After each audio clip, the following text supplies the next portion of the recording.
Very good afternoon. Hereby, I open this academic ceremony in which Hubert Nii-Aponsah will defend the academic thesis, The Future Quantity and Structural Effects of Contemporary Automation. Dear candidate, may I invite you to present a summary of your study and the conclusions of your thesis, please.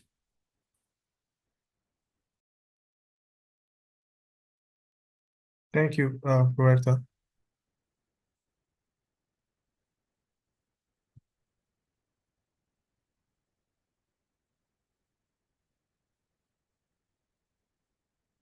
Dear Prorector, highly esteemed opponents, supervisors, family, and friends, I would like to welcome you to the public defense of my thesis entitled The Future Quantity and Structural Effects of Contemporary Automation.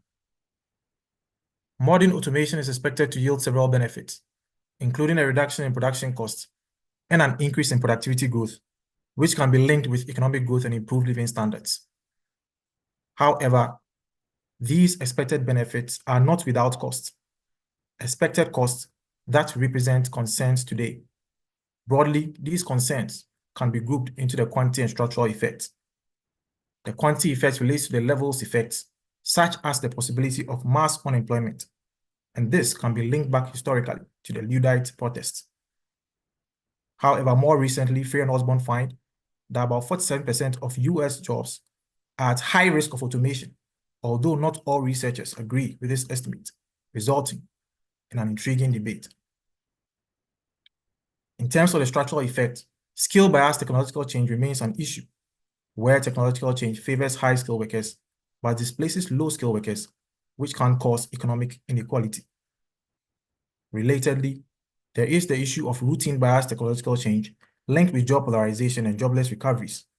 And here, technological change is biased against tasks and jobs that are routine in nature. Additionally, fears have been expressed linked with growth-reducing structural change. The fear being that modern automation could drive workers away from higher productivity sectors to lower productivity sectors, and thus undermining aggregate labor productivity growth and economic growth. Within the gender and age dimensions of the labor market, various concerns have also been expressed. For instance, in the developing world, the youth bulge coupled with automation and unemployment has been linked with violence and instability. There are also concerns that in sectors that are dominated by women, which are also automatable sectors, if automated, can raise gender inequality. Beyond fears linked with within-country effects, there are also concerns associated with cross-border effects through reshoring, the fear being that as advanced countries automate and enjoy a reduction in production costs, they may bring back previously offshore production from the developing world, thus adversely impacting the developing world. Given the significance of these issues, this thesis investigates the potential benefits and cost of modern automation through three main analytical chapters. The first analytical chapter focuses on the benefit side and studies the relationship between modern automation and labor productivity growth in advanced economies as early adopters. This is coupled with the second analytical chapter that focuses instead on the cost side in terms of risks to various workers in both advanced and developing regions. The final analytical chapter then links the two regions through reshoring to study cross-border implications. I begin with the first analytical chapter, chapter 2, Contemporary Automation and Labor Productivity Growth, the intrasector and intersector channels. There is emerging literature and debate on the issue of a modern productivity paradox in advanced economies, where one part of the debate argues that modern automation is likely to significantly raise labor productivity growth, whereas the other side vehemently disagrees, citing the ICT productivity paradox. But there are gaps in this literature because it is thin relative to the ICT-based literature on the issue and tends to overlook the role of intangible automation technologies which are prominent in this current automation wave. In this literature, it is also not clear whether modern automation will drive deindustrialization using structural change. This chapter, therefore, sought to bridge these gaps by examining the productivity effects of robot technology and incorporating intangible automation technology in the form of investments in software and databases. The chapter also identifies the productivity effect channels, specifically the within sector and the between sector effect channel, with the latter linked the issue of deindustrialization and growth-reducing structural change. These contributions were achieved using data from EU claims, IFR for robots, world development indicators, and EFW spanning the periods 1995 to 2019. This was coupled with various shift-share decomposition approaches to address the index problem, OLS with phase effects, and the Lubel-IV method to address endogeneity concerns. The results showed that robots and software did not generate higher productivity growth as compared to ICT, implying that the productivity paradox prevails. The results also show that the within sector channel contributed more to productivity growth than the between sector channel, indicating that modern productivity growth is driving productivity, that modern automation is driving productivity growth more from within sectors than through sectoral reallocation of workers. The results additionally show that automation is driving deindustrialization and causing an increase in labor productivity growth rather than the feared decrease, because workers are moving to higher productivity sectors. Overall, the results did not find evidence to support growth-reducing structural change, but labor productivity growth was marginal. Recognizing that model automation would not only be associated with benefits, but also with costs, Chapter 3 then focuses on the risks of automation, on the automation risks that workers face. Chapter 3, automation exposure and implications in advanced and developing countries across gender, age, and skills. There is new and emerging literature on the future of work, and part of this literature studies the exposure of workers to automation based on the tasks that these workers perform.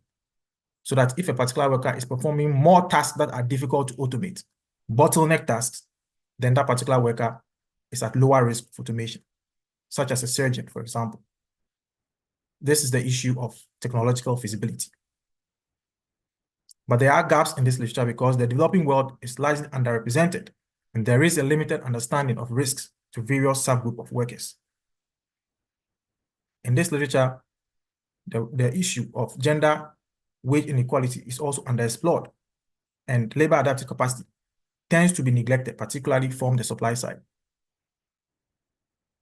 This chapter therefore sought to remedy these gaps by incorporating developing countries and providing evidence on the potential quantitative and structural implications across gender, age, and skills. The chapter also accounts for learning tasks in the computation of automation exposure, since ignoring such tasks can overestimate the true automation risks. To achieve this, data was sourced from PIAC and coupled with logic regressions based on bottleneck tasks, as well as expert judgment on the automability of certain occupations. Uncover decomposition, OLS with phase effect, and blinder-based decompositions were also implemented, the latter used to identify the sources of gender wage differentials. The results showed that on average, a higher share of advanced country workers are at risk of automation as compared to the developing country sample studied. Male and middle-aged workers were also the most vulnerable in their respective groups, whereas high-skilled workers were the least susceptible in the skills category. The findings additionally showed that learning by doing was adversely related to the risk of automation, and so was the gender wage gap. Overall, the findings did not support gender inequality rising, but there was evidence to support other within-country concerns linked with unemployment and inequality.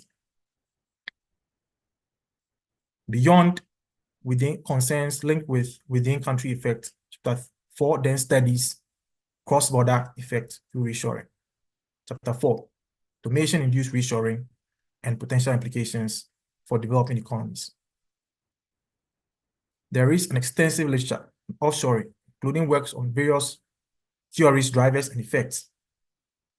But work on reshoring is new and thin because reshoring activity was previously dismissed as managerial mistakes.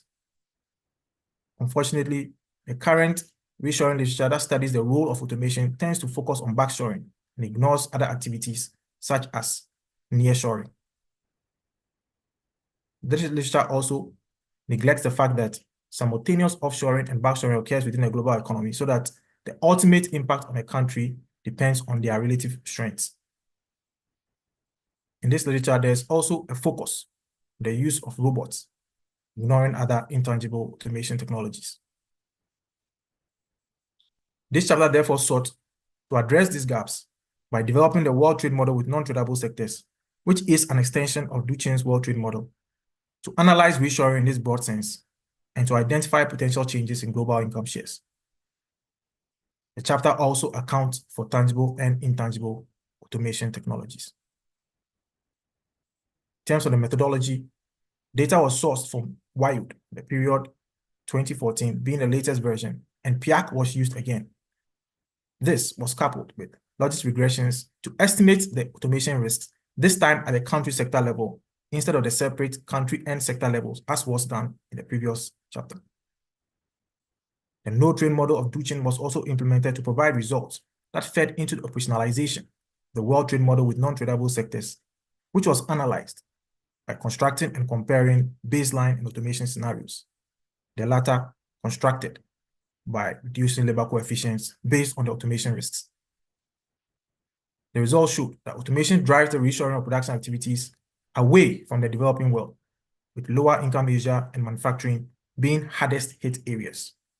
This contributed to aggravating global income inequality, although lower global income inequality was also noted when the developing world adopts, implying that it is not optimal to leave the developing world behind. Overall, however, the results showed that automation-driven reshoring worsens global income inequality.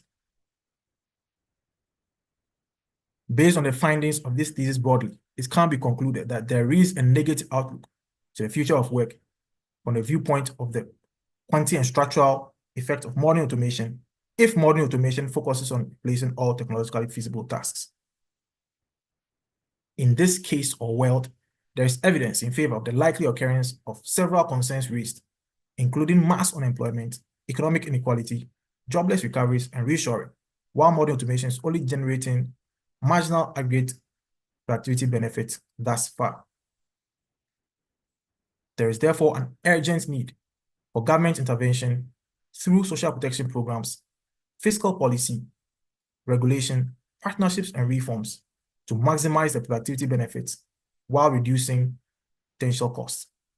For instance, through fiscal policy, governments would guide the present automation technology trajectories away from fully labor-replacing technologies to complementary automation technologies, while also implementing social protection programs to support workers who have been displaced during the transition.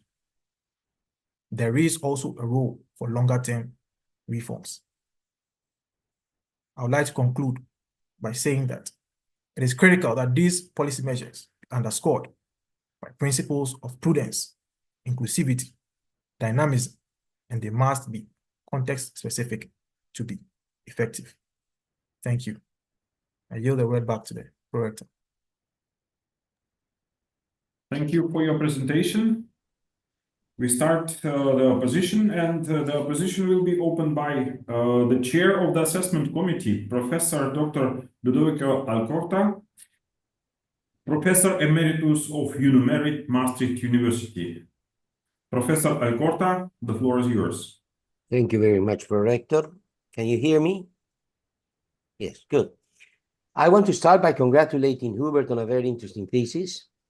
The thesis combines three quite topical chapters on the relationship between automation, productivity, employment, and global competition. A very interesting contribution was the work done on looking into the impact of automation on developing countries, which is something that is not that well studied. I want to start my questioning with a question on Chapter 2. Chapter 2 focuses on the relationship between automation and labor productivity growth and concludes that modern automation did not generate productivity growth between 1995 and 2019. My question focuses on the definitions of automation. First, what is meant by automation? Are you referring to the whole firm automation, that is including automation of office processes through, for example, ERPs or other office automation equipment, or is it merely automation of production processes? Both of them may have very different impact on productivity, and together may have even a different impact. So what did you actually focus on? Second, office automation includes computers, software, communication systems, data storage, office equipment, while production automation includes AI, machine learning, robots, industrial automation, Internet of Things, process workflow software, test tools, big set of technologies. How accurate is your depiction of modern production automations, since you are mainly measuring robots and software, but not the other automation aspects? You're leaving behind a great subset of automation technologies that are not included in your analysis.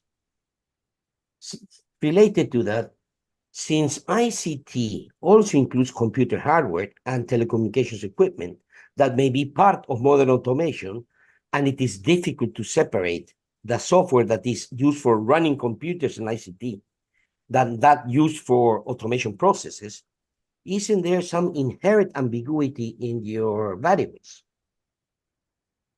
And thirdly, also, and related to the above, since ICT and software include some technologies that could be both under ICT and automation, did you address issues of multicollinearity, and how did you deal with them?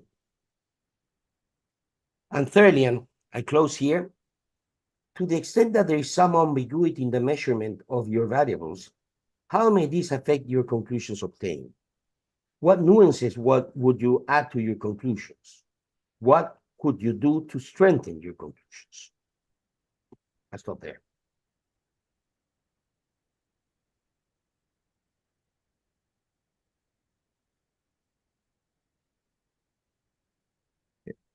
Thank you so much for your questions. Highly esteemed opponent, very, very grateful.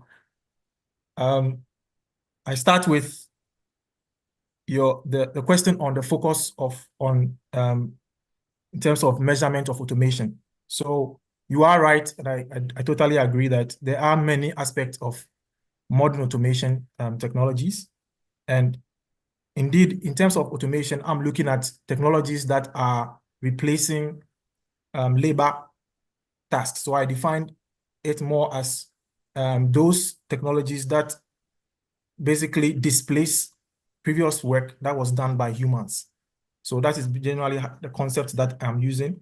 And here I focus primarily on robots and software, precisely because of the issue that you mentioned, because in the literature, many other work just focus on robots, and they use this as a proxy for a representation of how automation technology is impacting productivity. And my argument was that this robot only captures the manual aspect of automation. And so there's a need to also bring in the intangible automation technologies to also capture more of the cognitive aspects of tasks, including business process automation, which software captures. So I do agree that it doesn't account for all the different types of automation technologies that exist, but the idea is to also bring to light the fact that there is a role also for intangible automation technologies in terms of the impact on productivity growth. And indeed, if I had the data in the data set that I was using, then I could have included more. But I thought just using software as a proxy and of the cognitive aspect, and then robots as a proxy for the manual aspect was indeed helpful to also bring a better understanding of how automation is impacting productivity growth. So it was not intentional that others were also ignored, but I do agree that this is a critical issue. In terms of the measurement for ICT and software, they are measured separately in the EU claims data. So these are investments in ICT and investments in software. So the investments in ICT comprise expenditure on things like computers, and in addition to that, also telecommunication equipment, whereas the software is focused more on things like custom software and the likes, custom software and off-the-shelf software. So they are measured separately in the EU claims data. And in terms of multicollinearity, I do also account for this. So because the measures are indeed already separate, there was not really a need to make any adjustments here. But eventually, when I look at the relationship between productivity growth, the relationship between automation and deindustrialization, where I have a measure of gross fixed capital, I then take those elements out of it, because in gross fixed capital, they are actually part of it. So these measures are separate. These ICT and software measures are separate, and therefore there was no need to make any adjustments to those variables in my view. Thank you. I think that's. Yeah, can I come in? The point I was trying to make was not that ICT and software are separate. The point I was trying to make is that ICT includes some automation. Software includes some automation. So there is ambiguity between your measurements, because robots are clearly linked to automation, but software and ICT include aspects of automation. So that's where the question of multicollinearity also comes in.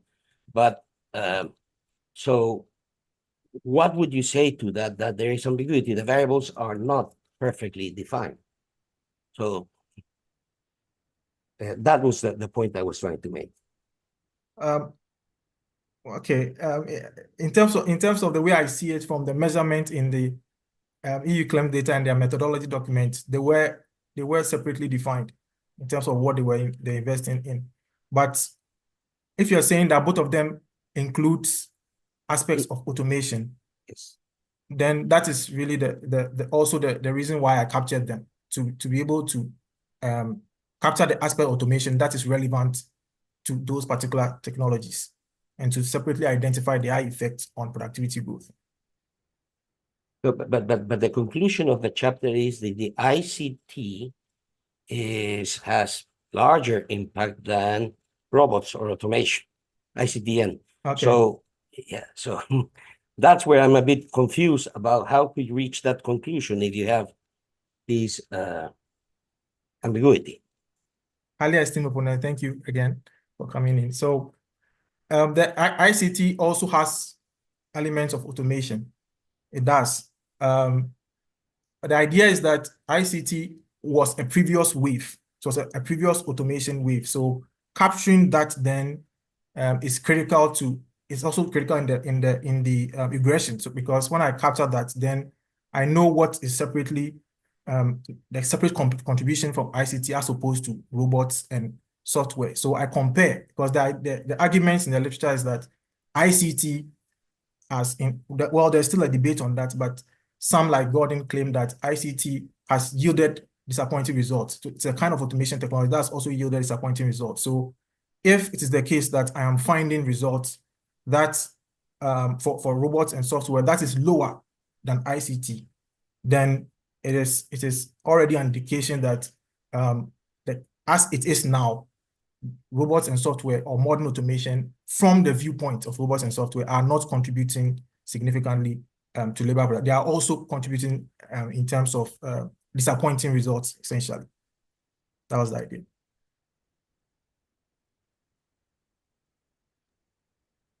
Thank you.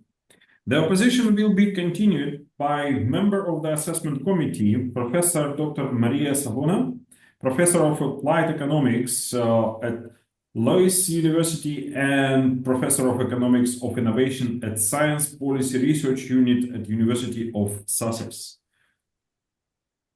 Thank you, Prorector, for the word. And I'd like as well to congratulate Hubert for this work, and it was a pleasure to read it. And I think you bring a lot of interesting perspective. I mean, the thesis tackles a very timely topic, the impact of automation on international division of labor in the end. So the welcome perspective is from developing and emerging countries, and it's a very original contribution.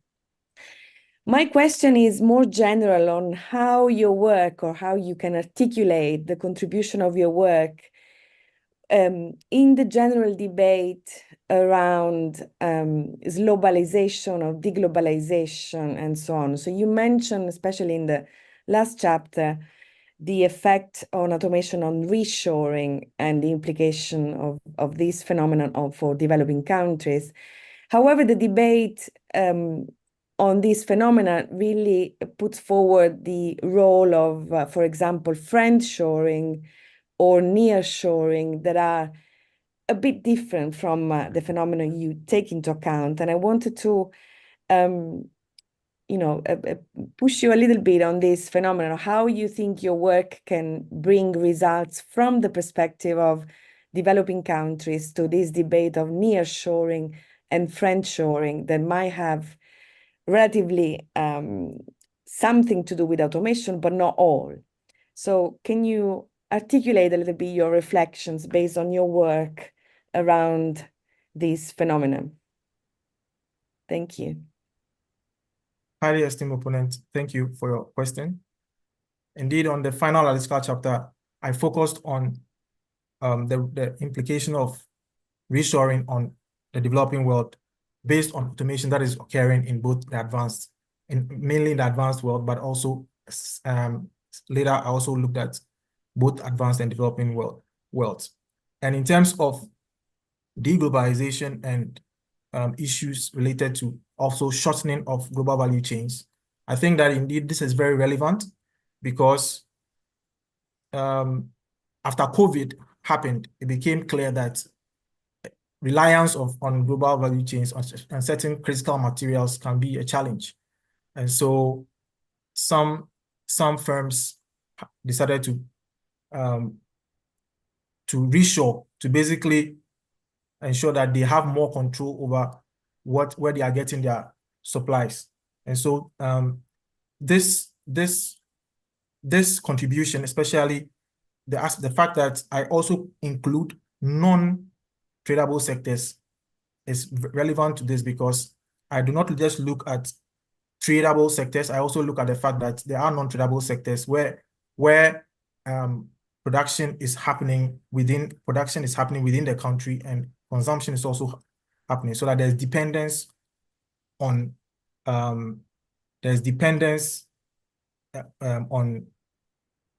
there's self-sufficiency, basically. There's self-sufficiency in terms of the non-tradable sectors.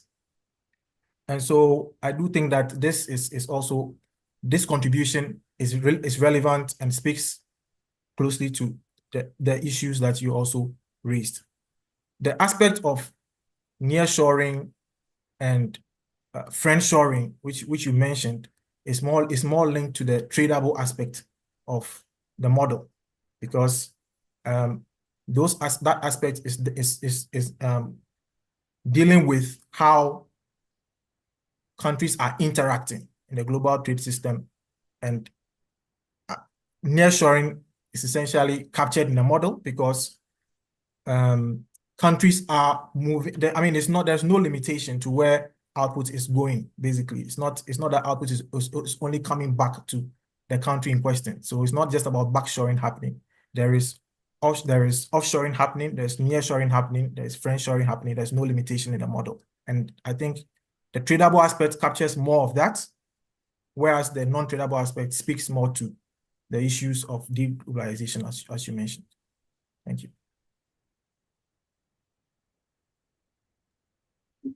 Yeah, I think, if I may, Prorector, can I? Of course, feel free. React? That's very clear. Thank you. I guess my question was related to the fact of whether we should consider this phenomenon friendshoring as a further challenge on the developing world, in the sense that is not only about tradable and non-tradable, but it's also a matter of how they align geopolitically to certain blocks and so on. So therefore, this could be, and I'm asking what is your view around this? This could be a further constraint on their technological and productive upgrading patterns. So if there's something that you probably plan to do in the follow-up of this research, and how you would take this geopolitical aspect into account in this work. I think this is indeed an interesting view. I haven't reflected on this. I think that in the model as it is, I do think that everything is being captured all together without any distinctions. But if I am to separate them, I think I'm not too sure how I would handle that in terms of the model, how the model will look like. But I think it's something that I would love to also reflect on. But I think that generally that will definitely have also an adverse impact on the developing world as well. Thank you. Thank you. The opposition will be continued by member of the assessment committee, Professor Dr. Bartlos, Professor of Economics of Technological Progress and Structural Change from University of Groningen. Thank you, Pro-Rector. Dear candidates, I would also like to congratulate you with your thesis. I enjoyed reading it. And in particular, the chapter I will ask a question about, which is chapter 4. And I like chapter 4 as an input-output researcher because it integrates the topics of two of Wassily Leontiev's masterpieces into a single analytical framework. So on the one hand, his book, The Future of the World Economy, which was published in 1977. And then also The Future Impact of Automation on Workers, which he wrote together with Fei Duchin, and which was published in 1986. So it's really nice that you combine two of these topics of his work. And you do so using a variant of Duchin's model, World Trade Model, to derive conclusions regarding the effects of automation on the distribution of production activities over the world. And you split this world into 6 macro regions. And then you convincingly argue that labor-saving automation leads to changes in the comparative advantages of these 6 regions, and analyze how these changes might play out in terms of the distribution of global GDP over these regions. Now, in the labor economics literature, it is often stressed that jobs in some occupations can much more easily be replaced by computers, robots, or AI than other types of occupations. And you also allude to this in chapter 3. And then second, the modern trade literature suggests that workers in a sector with different occupations do not necessarily work together in the same country anymore due to falling coordination costs. So as a consequence of this, it can be that the occupational mix of the electronics industry in North America can be very different from the occupational mix of the same sector, so also the electronic sector, in, for example, lower income Asia. So regions specialize in occupations based on comparative advantage, rather than in entire sectors as before when coordination costs were still very high. So R&D and marketing can, for example, be mainly done in North America, whereas fabrication activities take place much more in Asia. So my question is whether you have thought about the consequences of formulating your World Trade Model in terms of only one type of labor. So you have 2 production factors, labor and capital. But you could also have made a distinction between different types of workers based on their skill level or based on the occupation they have. And the remuneration of these different types of labor are also available in the data. So have you thought about doing this? And if so, why did you decide to go for a single type of labor? Highly esteemed opponent, thank you for your question. I think that you raised very interesting points on this, and indeed there was data for, if I remember correctly, there was for the 2014 version, we had data only for one type of workers. I think in previous versions, I think there were different types of labor that was provided. But the main thing is that we're not interested so much in the differences between the labor. We're more interested in overall how labor was being impacted, particularly actually we're interested more in income, how income was being impacted rather than labor. We're not interested in labor actually. So, but labor, we're only interested in labor insofar as automation was concerned, how the labor coefficients were being automated based on automation risks. But eventually, what we were more concerned about is how income distribution globally changed, or the shares changed because of automation happening. So the focus was not so much on the quantities of labor that will eventually be generated or the different kinds of quantities, but more so on how the different shares will happen.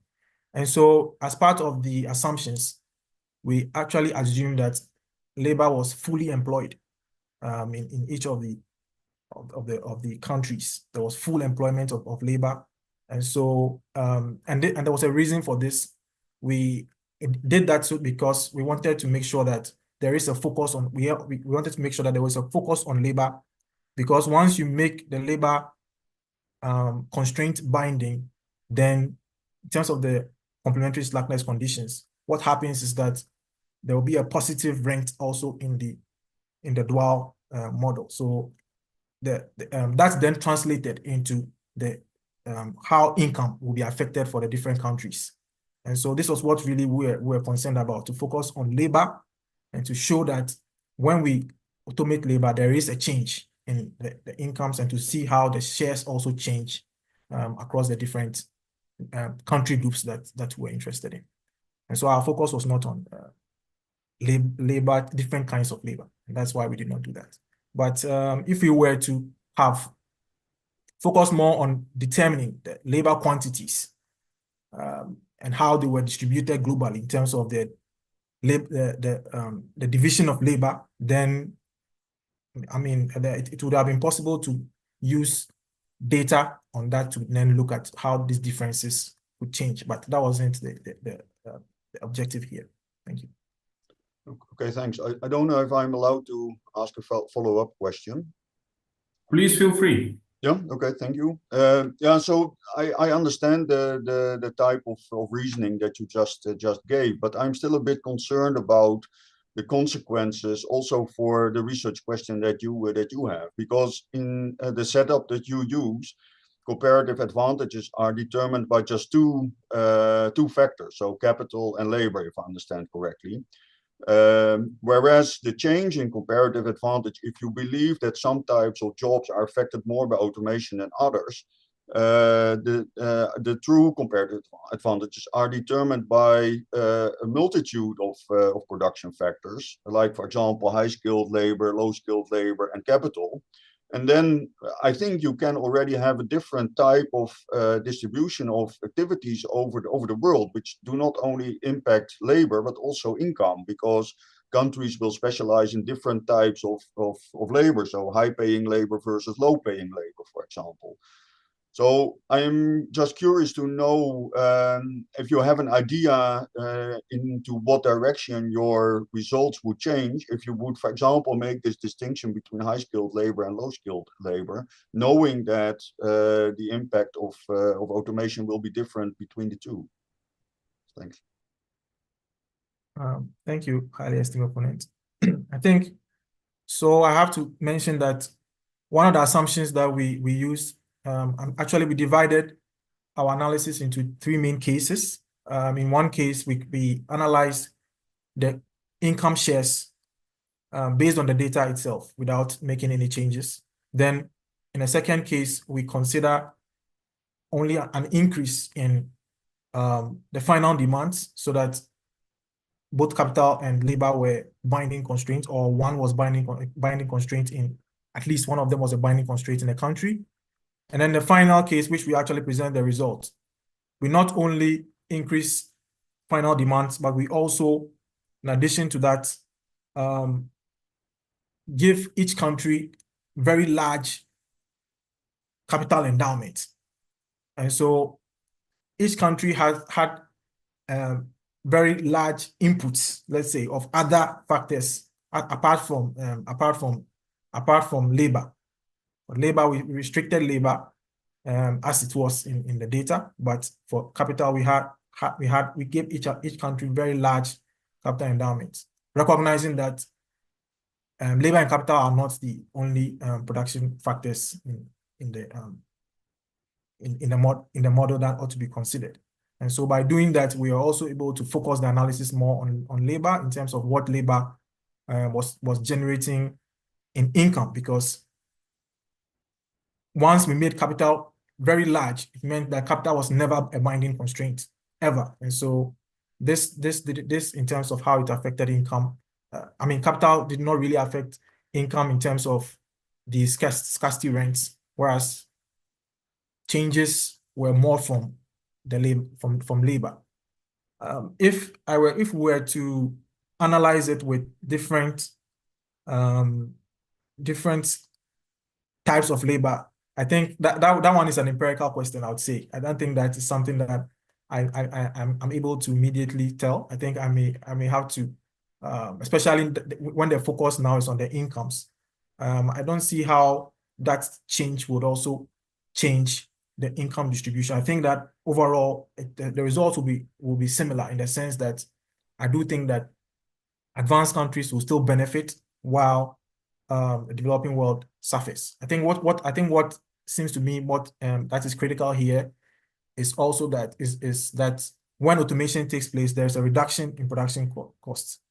And so the reduction in production costs in the case where only advanced countries are adopting automation means that they will experience the lower production cost, and they can now compete more for output rather than those that are not experiencing automation. So even if we are to include differences in different kinds of labor, the broad logic will still apply, in the sense that generally who will enjoy a lower production cost, and therefore who will attract output. Thank you. Okay, thank you. Thank you. We continue the position with a member of the assessment committee, Dr. Tommaso Charlie, the senior research fellow at UNU Merit, Maastricht University. Thank you very much, Rector, and thanks a lot for the presentation and for the dissertation, Hubert. As others, I also enjoyed a lot reading it. It's very interesting and a nice combination, and very nice discussion so far. So let me ask a question related to the chapter we haven't discussed yet, which is the third chapter, where you look at the risk of automation. And specifically, I was very interested in at some point your discussion about how in potentially different systems, and it's interesting that you compare low-income and high-income countries, you may have different mechanisms of adaptation of the workforce to automation risk. So you say that the impact in the end may actually not be negative on employment and wages, because there are ways out in adapting over time. And you do discuss to some extent how it may, from the result, it may look like that the training and learning by doing may actually reduce the impact of the exposure of low skills to automation. And you also discuss how there might be differences in the way in which the exposure is absorbed by changes in the wages, so for example, between males and female workers. So I was curious to listen from you a little bit more about how those mechanisms, those adaptation mechanisms may play, given the results that you have from chapter 3, where in the end, you do not discuss a lot those mechanisms. So, for example, what might be leading the fact that you see a different impact in different countries with respect to their development, different genders? Is this a case because there's an adaptation which is different between different genders? Is an adaptation which is different between different countries? So I would like to know a little bit, to listen a little bit more from you, what you think are the mechanisms which are at play here in driving those impact on employment and wages via the exposure. Highly esteemed opponent, thank you for your question. So here I stated, one of the things that I stated in the chapter was that the chapter does not consider these mechanisms. So it's a scope that is beyond, it is an issue that is beyond what the chapter considered. The chapter simply looked at the tasks that were that workers were performing and used those to then estimate their automation risks. But it didn't account for, the mechanism. And so I think for this question, I think it's a bit, in my view, a bit beyond. I don't think I can look at the mechanism and be able to tell from the analysis that I did how that translated in the differences in the results. I think the differences in the results are determined primarily from the differences in the tasks that are being undertaken. So there are different tasks that workers are undertaking, and the idea is that these tasks that are difficult to automate are contributing to the differences in the automation risks. So if a particular worker is performing, if there are certain countries that are performing it more, or workers that are performing those tasks more or often, then they are enjoying lower risks than, or they are susceptible to lower risk than those that are doing it less. So it was primarily from the degree to which workers were performing such tasks in their jobs. Thank you, Hubert. But still, I'm a policymaker, and I would like to understand from you, what are your views on how those different mechanisms may affect so how can we get out of the effect of this exposure to automation through different compensations? Because I need to implement policies. So I need to know which policies I should implement so that this effect of the exposure can be reduced through these compensation mechanisms. Okay, thank you. Alias Mepone, thank you for your question. In terms of the policy, I think one of the policy implications for the results, I think you also alluded to it at some point, is that when I looked at the uncovered decomposition results, I was able to see that lower skilled workers had, or were being, the difference in lower skilled workers, their automation risks was being driven by learning by doing. And so that gives a direct evidence to support the implementation of digital skills programs. Because what this means is that if these low workers are performing tasks or are engaged more in learning by doing, keeping up to date with current products and services, and learning from supervisors and co-workers, then it can be a channel through which their exposure can be reduced. And so the evidence directly supports the role of lifelong learning, essentially, in policy. So I would say that there is this result is speaking to it, but I would also add that normally when we talk about policies, I think too often, especially in this context of automation, we tend to talk a lot about social protection programs, and I think that's we can do more than that. I think as I also try to allude to in the presentation, there's also a need to steer away the current technology trajectories.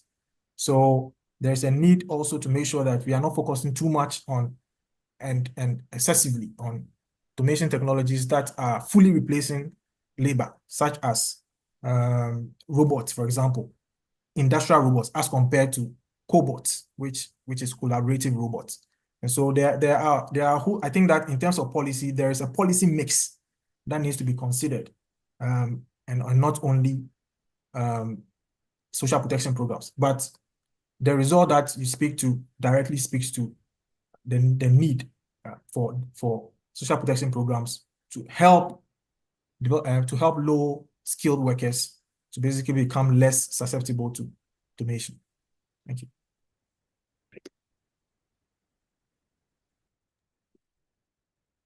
Thank you. The position will be continued by Dr. Hubert Nii-Aponsah, a senior researcher at UNO Merit. Hubert. Thank you, Prorector. So, dear Hubert, so first of all, let me give you my compliments for this nice piece of work. I enjoyed really reading it, and especially your chapter 4, which is on input-output methods, and I'm very interested in those methods, of course, that kind of models. So in that chapter, what strikes me is that at some point you are saying that, so you could have done this analysis also with more complicated models, such as generally computable general equilibrium models.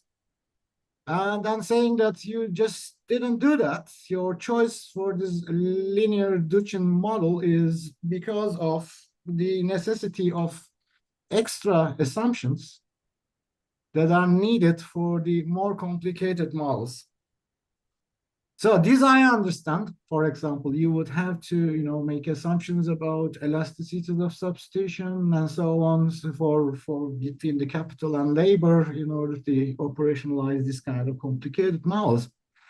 However, one thing is that also the way you chose your adaptation of the Duchin model also have some serious assumptions underneath. So, and generally these are not made explicit in your chapter, but I can see the assumptions you made when I go to the appendix and look at some details of certain things you have done. And two things strike me there. So first of all, so in your analysis of this futuristic scenario where the automation risk happens as predicted, this is happening without any obvious changes to capital. So the investments that are needed for it are not clear there. Of course, so there is no choice. That is because automation can happen only when it is economical, and whenever that capital that is going to substitute labor is cheap enough. That's one of them. And again, for the operationalization of the Duchin model, what you do is that you're completely ruling out the international trade in intermediate goods. And you are just assuming that any country can actually substitute with its own labor and capital, everything, all the intermediate goods they are otherwise importing. So these are huge assumptions. And now, given that, so I would like to ask you how comfortable you feel about these implicit assumptions. And of course, so you have written a number of chapters. So if you only had to write this chapter with your time and all the resources you have, would you still go and run this linear model, or would you prefer to do this within the computable general equilibrium framework or with something else? Highly esteemed opponents, thank you for your questions. So you are right that I considered different models, and there are advantages to other models, using other models, but the choice, there are a number of reasons why this model was very appealing to me. So one of them is that for us, one of them is that it captures the causal structure that we are seeking to study, because the idea was really to the idea with automation and driven reshoring was that advanced countries are enjoying, when they adopt automation, will enjoy a reduction in production cost, and then they may then produce and benefit as opposed to the developing world. And this was also captured by the model, because once there is a decline in labor share and total production cost declines, then during comparative advantage, with comparative advantage taking place, those countries that have the lower cost now begin to produce. So the model was directly relevant to the objective that we were seeking to address. So that became one reason why it was appealing to us.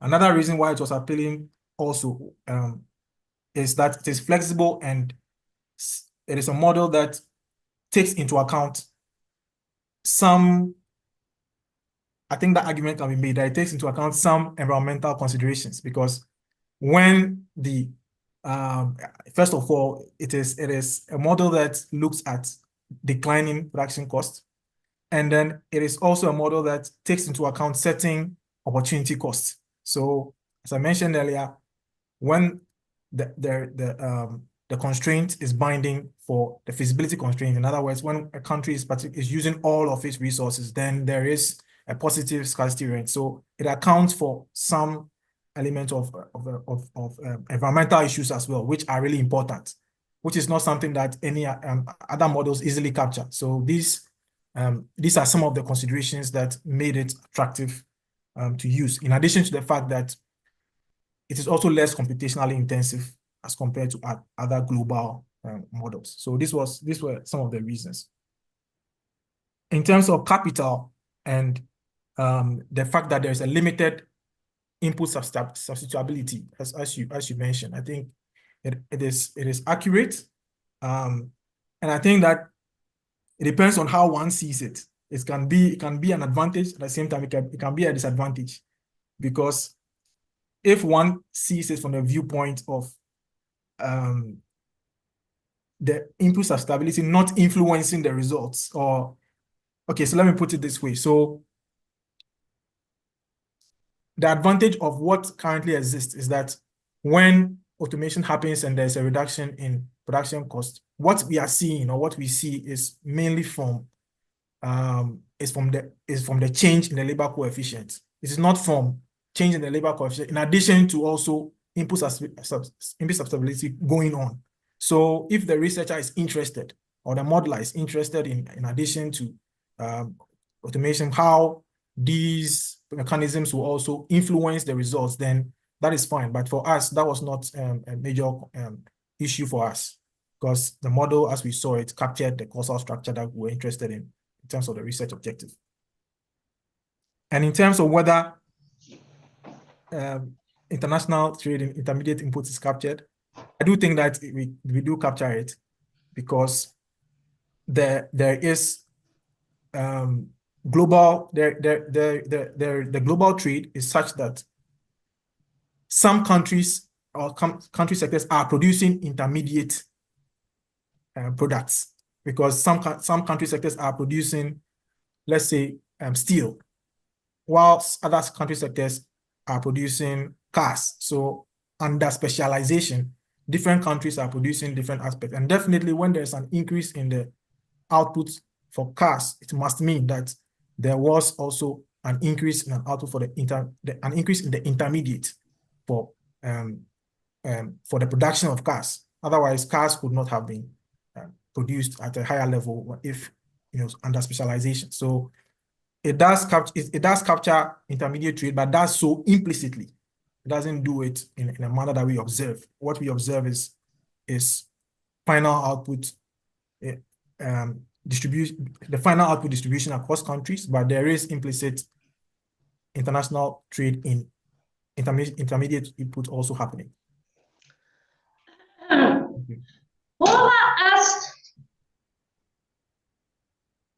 Thank you, Önder. Thank you, Hubert.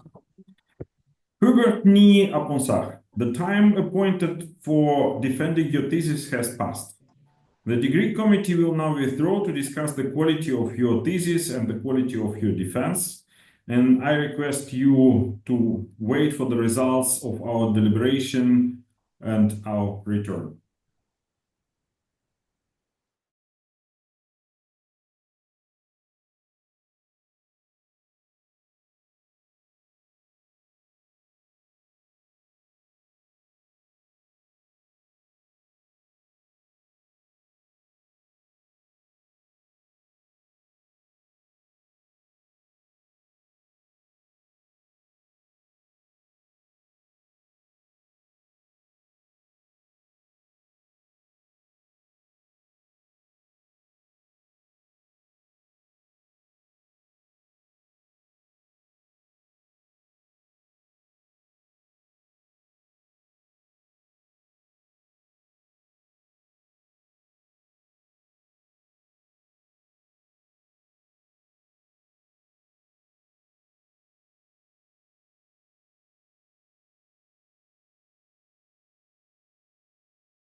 Hubert Nii-Aponsah, the degree committee here present online has assessed the quality of your thesis and your defense.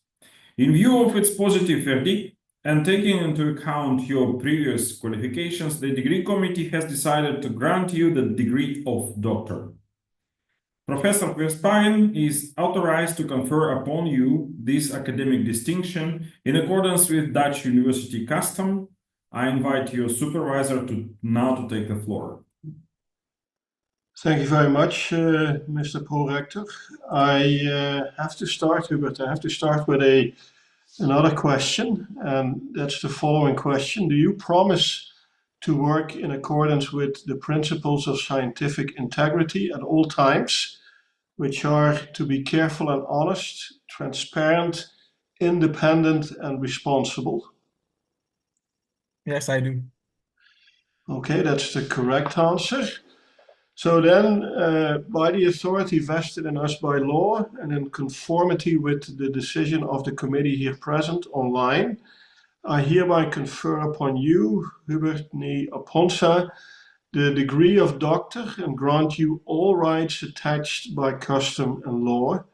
And as evidence of that, you will very soon receive the degree certificate, which is signed by the rector, the secretary, and the 2 supervisors, and which is affixed with the official seal of the university, as the beadle will now show you.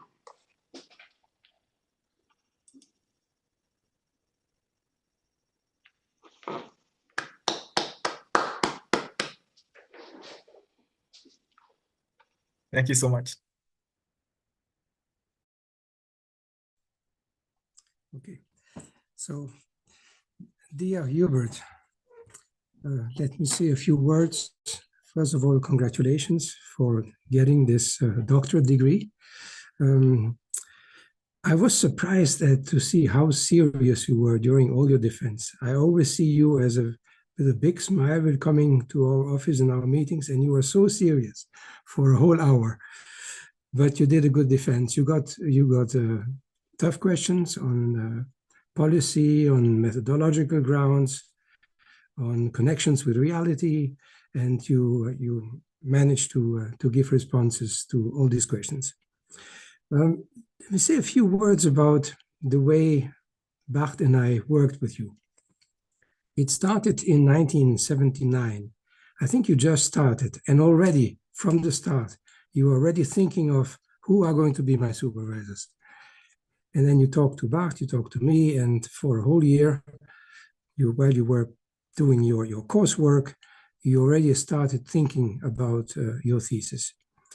From the beginning, I think you wanted to do things about automation and the effect of automation on productivity, trade, inequality, and so on. It wasn't quite clear yet what exactly you wanted to do, but that was the direction.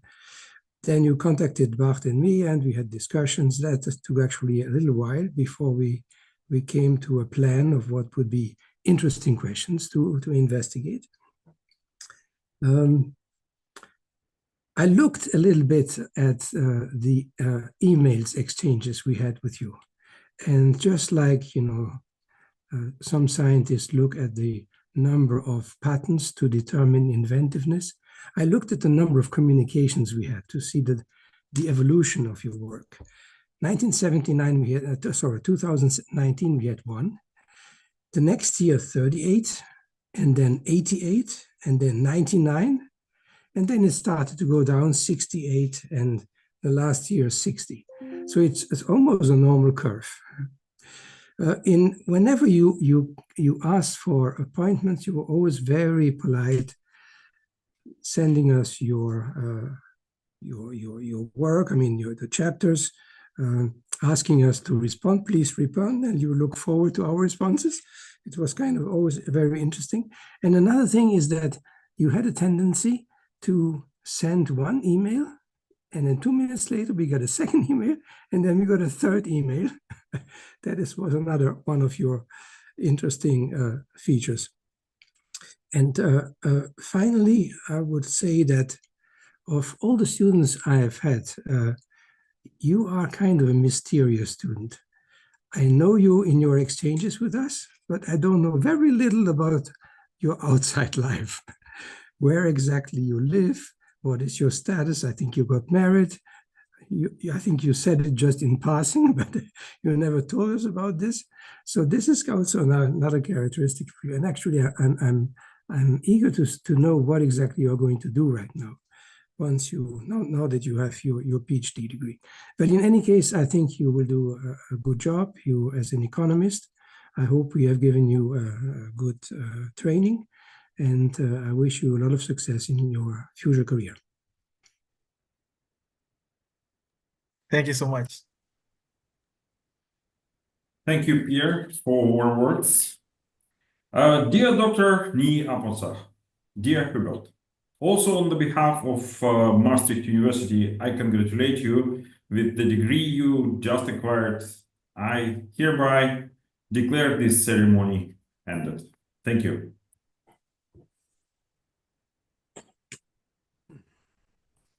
I give the floor to Bido. I would say that everybody has the chance to congratulate Dr. Nii-Aponsah now.